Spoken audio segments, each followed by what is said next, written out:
in and out of the Beltway. From large cities to small towns to the rural heartland. From sea to shining sea. This is Wehman, Brunson, and Vernuccio. Inside the News. Welcome back to another edition of Inside the News. Glad to have you with us all across the country and across the globe. If you're listening to us and watching us on YouTube, we do thank our radio affiliates all across the country. Thank you so much for carrying our program and AUN TV network. Let's get right to our guys. We've got Mr. Frank Vernuccio, top left. How you doing today, Frank? Doing great. Great to be with you and Ben. All right. Before we get to Ben, what state are you in? Well, as our businesses close and our restaurants starve, we are in the desiccated state of New York. Goodness, he's got the words. And Ben Brunson, he's down there in the bottom middle, and he's with me in the sunshine state of Florida. How you doing, Ben? I'm doing just great, gentlemen. Pleasure to be with you both. What state are you in? Well, the uplifting state, hopefully, if we continue to maintain a Republican governor in charge. You know, we're gonna get to some other things, but Ben, we're gonna just talk here just for a brief minute. DeSantis has found out that people from up north are coming into Florida to get vaccinated, and DeSantis has been examining this and saying, "Wait a minute, we're shutting off the spigot. You've got to be a resident of Florida." You like that? I do. These stories of people traveling to get vaccinated I don't care, to be honest with you. Everyone needs to be vaccinated. So my view is, if you're willing to go out of your way to get vaccinated, it really doesn't make a difference to me. I just want more vaccinations and more availability across the country.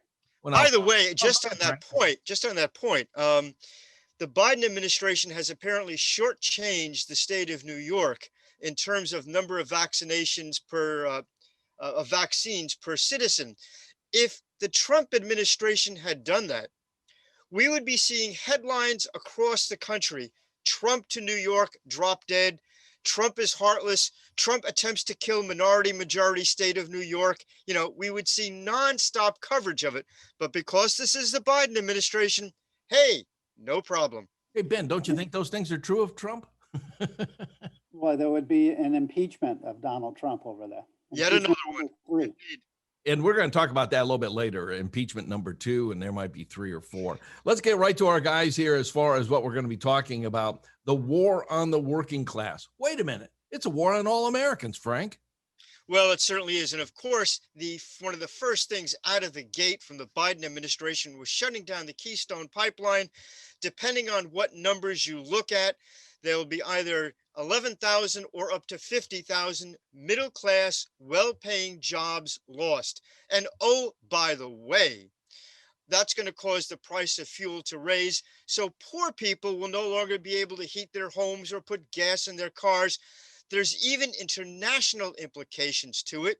One of the great things of energy independence for America is our ability to wean the Europeans off of Russian fuel. That's going to go by the boards as well as this administration, the Biden administration, continues its attack on American energy independence. Okay, Ben, we're going to talk about the economy in segment number 3 because we're going to dig in. By the way, Frank, to answer that point, gas is up now 35 cents from the inauguration just about a week ago. That's amazing, isn't it, Frank? Yeah, it is an extraordinary rise, but totally explainable. You cut down supply and the price increases. Basic economics. Okay, Ben, the executive orders, the EOs, your take.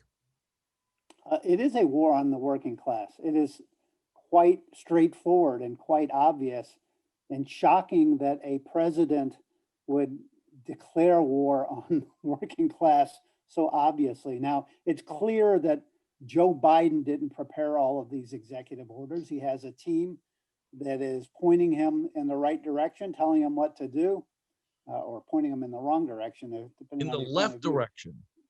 That's right. And the totality of these orders is really an assault across the board. Frank just said it. Energy prices already going up, affecting the working class, jobs being destroyed. But there's more to it. This president is clearly sided with school unions, and he is moving in a direction of keeping schools essentially closed. I don't know, maybe forever. Maybe we'll never have public schools open again. It is a bizarre situation. We have a vaccine.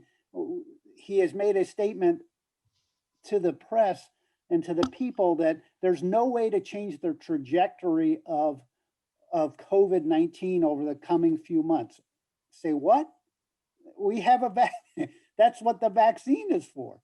We have changed we are changing the trajectory. That is the whole point of this massive vaccine program enabled by the Trump administration. And the only thing that seems to be happening is that the Biden administration is screwing it all up. We were over 1 million vaccination doses being administered per day in the week before January 20th. And Biden's big goal is to hit 1 million a day, which we had already surpassed before he took office. So all of a sudden we have shortages. All of a sudden we have no discussion of what the pipeline looks like, what the production looks like for vaccines coming up. We're able to produce millions in December, and you can't hear a word out of this administration of what is being produced during February coming up, during March, what's coming on stream. That's what they should be talking about. It is truly bizarre. And of course, now already blaming the Trump administration. The other issue is taxes. Biden is focused on undoing the Trump tax cuts. I can tell you exactly how this is going to pan out. Marginal rates are going to be increased across the board, just slightly. Maybe it's a 2 or 3 percentage point increase. It'll happen across the board. It'll be targeting rich people. But here's the key. The SALT limitation, which was an effective tax increase on wealthy, especially in blue states, will be undone. And that will be a huge tax break to the wealthy. It'll be undone because blue states are screaming that all their tax base is fleeing blue states because of that SALT limitation. That's exactly why they're going to undo it when they tackle taxes, which will be coming up very soon on the agenda. So from A to Z, the Trump focus on the working class, the average person in this country, is just being undone. And you can't see it more clearly where the Democratic Party has gone, what it has become, a party of elitists who live in coastal cities and who are really out of touch with the average working person in this country. Okay, Frank, I'm going to take off on something that Ben said, that other people are preparing these executive orders for Biden. I'm going to go another step further that maybe you guys don't want to say. Biden is not that smart to even prepare any of this stuff. You can tell by his plan. I'm sorry, but guys, he's not that smart. Well, let's go back to Biden's career. Recall that one of his presidential campaigns was aborted because he plagiarized a speech. You know, we talk about Biden decreasing ability with age, but if you go back and you listen to his speeches, you look at his record, he was never that smart to begin with. No, he wasn't. You know, Biden has achieved his goal. He is now president of the United States. Yahoo for him. What happens as his presidency progresses is, I think, irrelevant to the man. He has his title. He's sitting in the White House. He doesn't care. Why is that dangerous for all of us? Because the people surrounding Joe Biden are the hard left. We've already seen that the Democratic Party is a captive of the hard left. They are actually in many ways destroying the Biden presidency. I'm sure he wouldn't want to lose union support. I'm sure he probably in his heart of hearts doesn't want to really attack the middle class, but he doesn't really care because he's got the title, he's got the office, and so he's stepped back and allowed the hard left of the Democratic Party to run the agenda. And that endangers all of us. You know, we like to think that Bernie Sanders didn't win the election, but in essence, his policies did. Yeah. We are now living in a socialist administration. Oh, absolutely. And, you know, it is absolutely amazing. I wrote down something as I was writing my essay this time, as Frank was talking, buyer's remorse. We haven't been more than a week or 2 weeks out from the inauguration, and Americans are having buyer's remorse. They're watching their gas prices, boom, they're going up. They're watching all these things starting to happen that Joe Biden lied on the campaign trail. That's right, folks, he lied. I'm not going to say he bent the truth or what. No, he lied to get elected, and the Democratic machine pushed him through, yes, with ballot harvesting. Ben, go. Well, layer on top of that, this election theme that I'm going to be the guy who's going to unify America and bring us all together. And what have we seen since the outcome of the election was certified? This lurch to fascism, this lurch for retribution, for re-education of everyone who is engaged in sedition, which the left defines as anyone who voted for Donald Trump or supports Donald Trump, i.e. half the country. So we have a really just a frightening state of affairs. You know, this week, January 27th is Holocaust Remembrance Day. And I was asked to give a talk to a group of people about that topic. I have a lot of history in my background and history of the 20th century in particular. And I gave a talk, and it was very emotional discussion to go through the history and timeline of the ascendancy to power of Adolf Hitler. He took the office of Chancellor in Germany on January 30th, 1933. Within a month, there was the Reichstag fire, which was a staged event blamed on communists and Jews. Within a month of that, in March of 33, the Enabling Act was passed through Reichstag, which basically gave Hitler dictatorial powers. Within a month of that,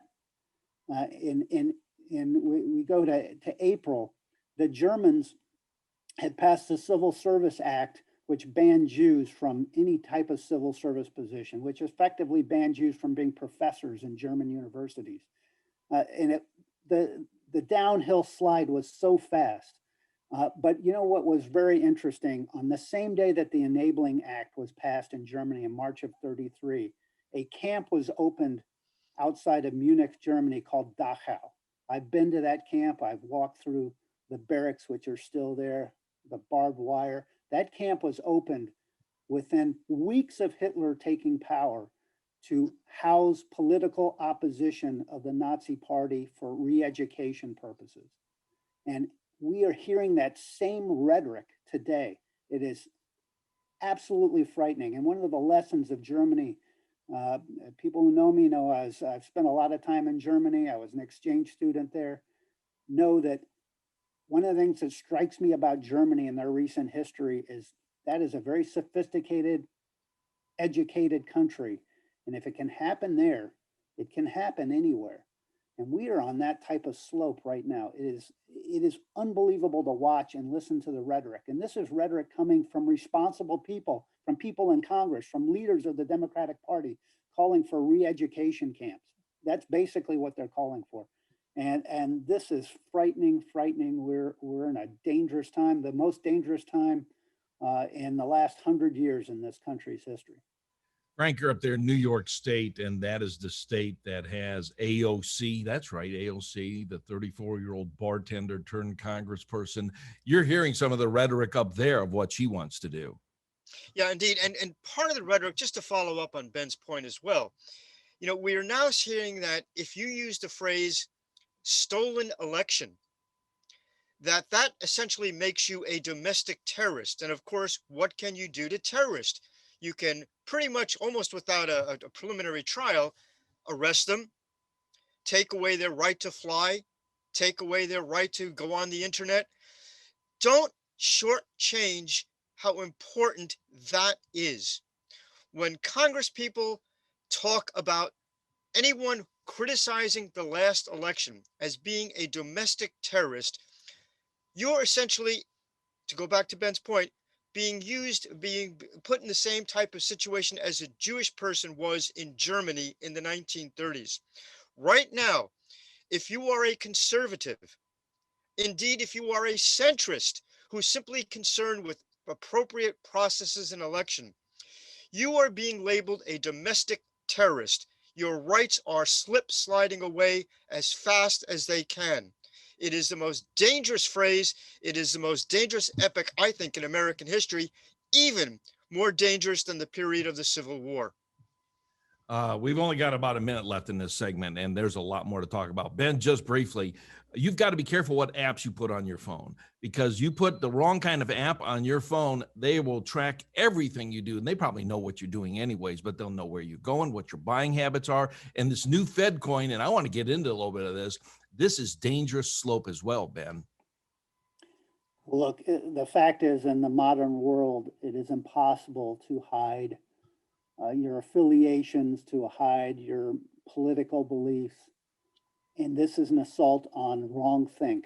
It is an assault on anyone who dares to think otherwise than the progressive globalist left agenda. And it's not even disguised.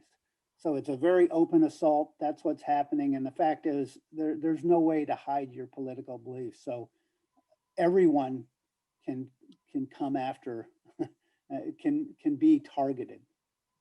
All right, we've got to take a pause right there because we've got more to talk about, and we are up against the commercial break. Thank you so much for joining us on Inside the News. Wehman, Brunson, and Vernuccio. We'll be back. You're listening to Wehman, Brunson, and Vernuccio, Inside the News.